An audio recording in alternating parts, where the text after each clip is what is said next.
같이 볼까요? 당신과 같은 분은 이 땅에 없습니다. 시작. 당신과 같은 분은 이 땅에 없습니다. 아멘. 어느 초등학교 1학년 시험에 빈칸을 채우라는 시험이 있었습니다. 첫 번째 문제는 부모님은 우리를 왜 사랑하실까요? 두 번째 문제는 옆집 아주머니가 사과를 주셨습니다. 뭐라고 인쇄할까요? 초등학교 1학년 질문인데 1학년 아이들은 어떻게 답변했을까? 실제 아이들에게 질문한 내용이 있습니다.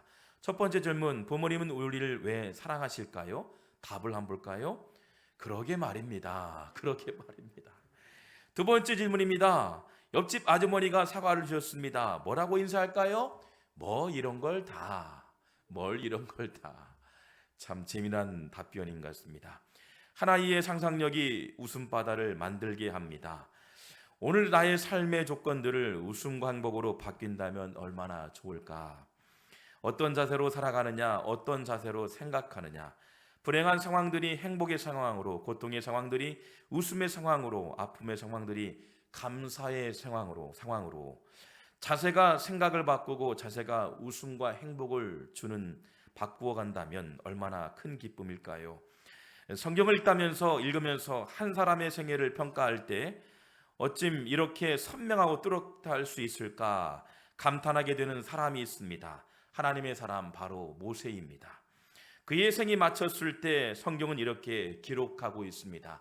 그의 생이 마쳤을 때 신명기 34장 10절은 그를 이렇게 기록하고 있죠. 그 후에는 이스라엘의 모세와 같은 선지자가 일어나지 못하였나니 모세는 여호와께서 대면하여 아시던 자요. 아멘.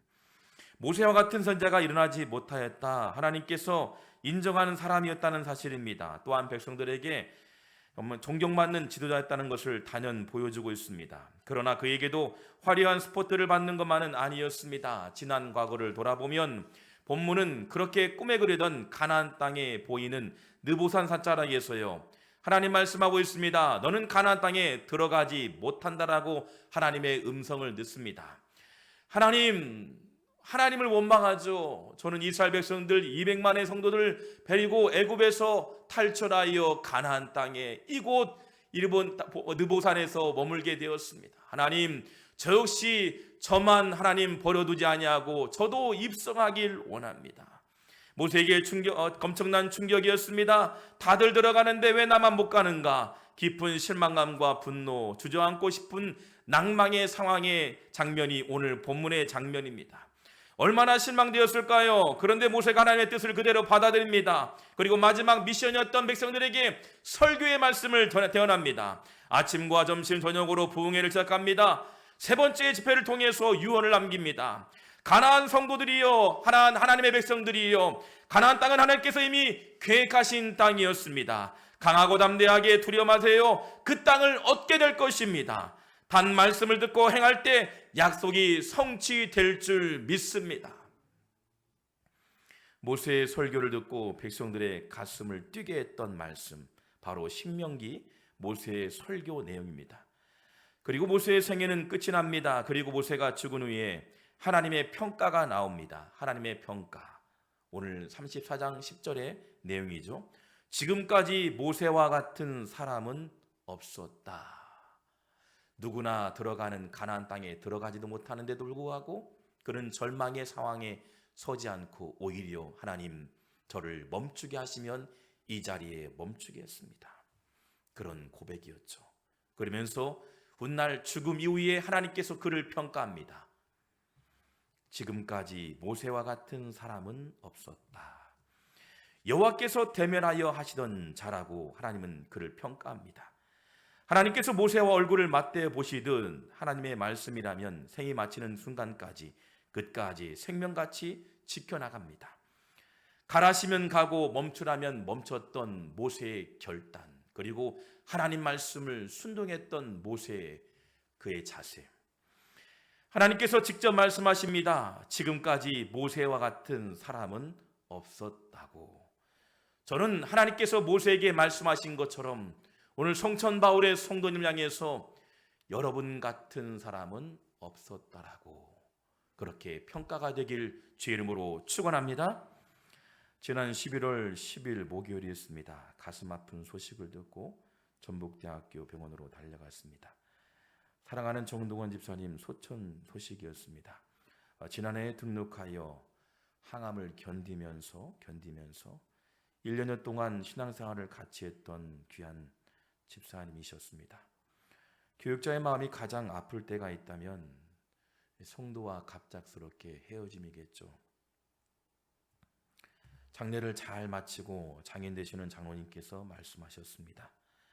먼저 성도님들이 많이 찾아주셔서 큰 위로가 되었다고, 주님의 몸된 교회 성도들이 많이 와서 같이 예배드리고 많은 큰 위로가 되었다라고 얘기합니다.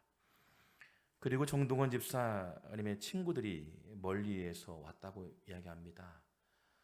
어떤 친구는 서울에서, 어떤 친구는 경기도에서, 어떤 친구는 구미에서, 부산에서 3일간 같이 장례식장을 지켰던 친구들, 쪽잠을 자기도 하고 차 안에서 잤던 그런 친구들이 있었다.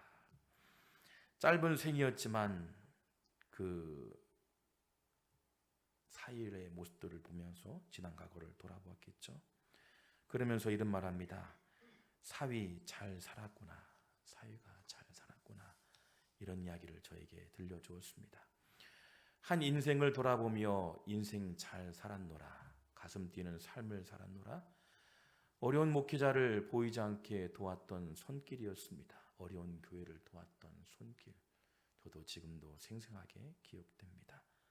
보이지 않는 손길로 많은 어려운 교회와 목회자를 도왔던 하나님의 성도였습니다. 가슴 뛰는 삶을 살았노라고 저는 고백하고 싶습니다. 모세는 죽음의 임종의 마지막 순간까지도 가나안 땅에 들어가는 이스라엘 백성들을 향해 그곳에 들어가며 이렇게 살았나라고, 이렇게 예비하라고, 이렇게 자녀들을 말씀으로 양육하라고 임종을 앞두는 시점에서도 모세는 백성들 향해서 설교하고 말씀을 전합니다. 임종을 앞두며 마지막 순간까지 가슴 뛰는 삶을 살았노라고, 가슴 뛰는 삶을 살았노라고 모세의 삶의 흔적을 보게 됩니다. 한때 세간의 주목을 받았던 마케팅의 전설, 이 조소환 회장의 이야기입니다. 우리가 잘 알고 있는 샴푸와 린스를 하나로, 바로 하나로 샴푸를 개발한 사람이기도 하죠. 20개의 치아를 80세까지 보존해준다, 2080의 치약, 그런 브랜드를 선사한 사람이기도 합니다. 영상을 보면서 통화하는 시대의 쇼라는 개발자이기도 합니다. 그런데 스포트를 받는 그가 처음부터 성공의 자리에 있었을까요? 그렇지 않았습니다. 이렇게 찬란한 찬사를 받는 조소환 회장에게도요, 암울하고 어눌했던 과거가 있었음을 보게 됩니다. 23살에 육군 소위로 임관하여 부하 병사의 잘못으로 한쪽 팔을 잃게 된 조소환 소위, 팔을 잃은 절망감 가운데 하루는 여자친구가 자기를 면회 온다는 소식을 들었습니다. 그리고 거부하고 싶었던 마음이 있었겠죠. 좋은 모습으로 보여줘도 성이 안 차는데 팔을 잃은 나의 모습 얼마나 초라할까. 그리고 헤어질 것을 각오하고 여자친구가 오면 이런 말을 하고 싶었다 말합니다. 좋은 사람 만났으면 좋겠다. 그런데 그녀가 왔습니다. 그녀의 말 한마디가 울림이 되기 시작합니다. 나는 당신의 팔을 보고 사랑한 것이 아니라 당신 자체를 사랑합니다. 그는 예수를 믿지 않은 사람이었습니다. 그리고 병상에서 또한 그를 끊임없이 도왔던 그 여성이 그를 전도하기 시작하고 예수님을 증거하기 시작합니다. 그리고 계속해서 기도하면서 사람을 세워가기 시작합니다. 훗날에 좋은 시오, 정말 본이 되는 시오로 세워졌고요. 그리고 지금은 한 교회 섬기는 장로님으로 세우셨습니다. 그녀의 말 한마디가 그의 가슴을 뛰게 했노라고, 그의 가슴을 뛰게 했노라고 그의 자서전에 기록하고 있습니다. 그녀의 말 한마디가 나의 가슴을 뛰게 했노라고. 15년 전에 2007년 7월 19일 일입니다. 저녁마다 매일같이 뉴스 특보가 올라왔습니다. 아프간에서 봉사활동하다가 23명이 피랍되었다는 소식입니다. 그 중에 한 형제와 배영규 목사와 20대 한 형제가 희생을 당했다라고 또한 21명은 안전하게 귀국하는 사건 소식이었습니다. 9살의 딸아이와 아내를 두고 세상을 떠난 그의 장례식에 시신은 서울대학교 의과대학에 기증되었고요. 생전 배용기 목사의 책상 앞에 이런 글귀가 있었습니다. 온전한 헌신은 마지막 것을 드리는 것이다. 온전한 헌신은 마지막 것을 드리는 것이다 라고 적혔기 때문입니다. 그분의 유지에 따라 시신을 대학병원에 기증했던 것입니다. 생전에 그가 가장 즐겨 부르던 찬양의 가사가 마지막 가사가 이렇게 기록되고 있습니다. 아늑한 나의 길 다 가고 저 동산에서 편히 쉴 때. 이 목사님은 직장에서 직장 생활하다가 하나님의 부르심으로 목회자의 길을 걷게 되죠. 그리고 가난하고 어려운 지역에 가서 봉사활동을 하고 선교활동을 하고 또한 어려운 나라에 가서 하나님의 복음을 전했던 목사님이시기도 합니다. 그런데 그의 인생을 돌아보니 모든 것이 하나님의 은혜였고, 그리고 저 오지의 땅이었던 아프가니스탄, 많은 사람들이 멀리하고 교육의 열악한 현장, 때로는 가난함과 굶주림에, 또한 의학 기술이 없어서 하루하루 죽어가는 생명들을 바라보며 결단했단 말합니다. 누가 가지 않는 오지의 땅에 청년들을 같이 데리고 아프가니스탄 머나먼 곳을 떠납니다. 그리고 죽는 순간까지 순례자의 노래라는 노래를 불렀다 말합니다. 저 멀리 배는 나의 시온성, 오 거룩한 곳 아버지 집, 내 사모하는 집에 가고자 한밤을 세웠네. 저 망망한 바다 위에 이 몸이 상할지라도 오늘은 이곳 내일은 저곳 주 복음 전하리. 아늑한 나의 길 갈 길 다 가고 저 동산에서 편히 쉴 때 내 고생하는 모든 일들을 주께서 아시리. 내 고생하는 모든 일들을 주께서 아시리. 뛰는 가슴으로 달려노라고, 뛰는 가슴으로 달려노라고.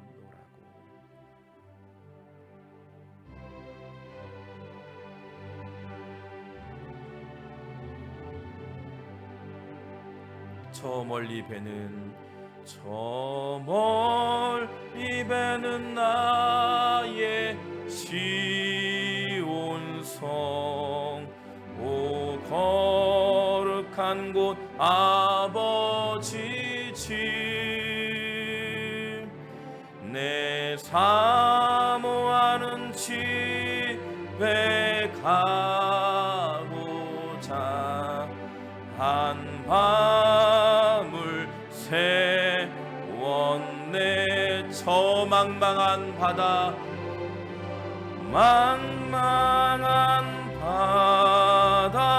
위에 이 몸이 상할지라도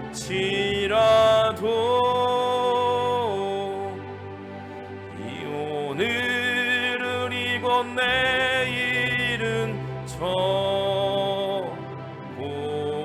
주 복음 전하리. 아멘. 내 고생하는 모든 일들을 주께서 아시리. 그분께서 순교하면서 바지와 티셔츠에 온몸이 총살에 의해서 피 묻은 흔적이 대한민국으로 이송될 때 많은 대한민국의 국민들이 울었고 한국교회가 울었습니다. 어떤 사람은 왜 선교를 가냐고 많이들 질타도 합니다. 그러나 배고픔의 현장, 아픔의 현장, 오지 현장이었던 아프가니스탄에 그의 죽음 앞에서 많은 사람들이 편지를 띄웠습니다. 당신 때문에 행복했노라고, 당신 때문에 생명을 얻게 되었더라고 편지가 왔습니다. 그들의 헌신과 수고를 헛되지 않았다고 그들의 고백이 들려지기 시작합니다. 뛰는 가슴으로 달렸노라고, 뛰는 가슴으로 달렸노라고, 내 고생하는 모든 일들을 주께서 아시리. 주께서 아시리. 느지막이 부르심을 받은 모세 후반전 역시 40년간의 광야의 길을 걸었습니다. 아무것도 존재하지 않는 매일 반복되는 사막의 현장, 너무 뜨거운 태양빛에 숨이 막힐 때 물 한 모금 찾아볼 수 없는 현실, 매일 밤마다 살갗을 찌르는 추위의 싸움은 견디기 힘든 고난의 길이었습니다. 그러나 광야는 먼지가 자욱하고 물이 없을 때 목마름으로 하나님을 찾는 기도의 장소가 됩니다. 밤마다 살갗을 찌르는 차디찬 추위의 현장은 인내를 배우는 믿음의 학교였습니다. 살다 보면 인생길에서 나도 모르게 신음이 터져 나오는 가슴 아픈 사연들, 또한 안타까운 서리는 사건들, 마음을 어둡게 만드는 사건 사고가 참으로 많습니다. 그러나 지금은 아직 달리할 길이 있어 세워주셨기에 그 길이 비록 험한다 할지라도 고난의 광야일지라도 주저앉지 않고 일어나 신실한 하나님의 사랑으로 달려야 할 때입니다. 우리 생이 마치는 그날, 주님의 품에 안길 그날 우리에게 말씀하실 것입니다. 사랑하는 나의 종, 수고하고 애썼다. 정말 고마웠다. 오늘 우리의 얼굴을 맞대며 말씀하실 것입니다. 우리의 얼굴을 맞대며 말씀하실 것입니다. 지금까지 너와 같은 사람은 없었다고. 지금까지 너와 같은 사람은 없었다고. 기도하겠습니다.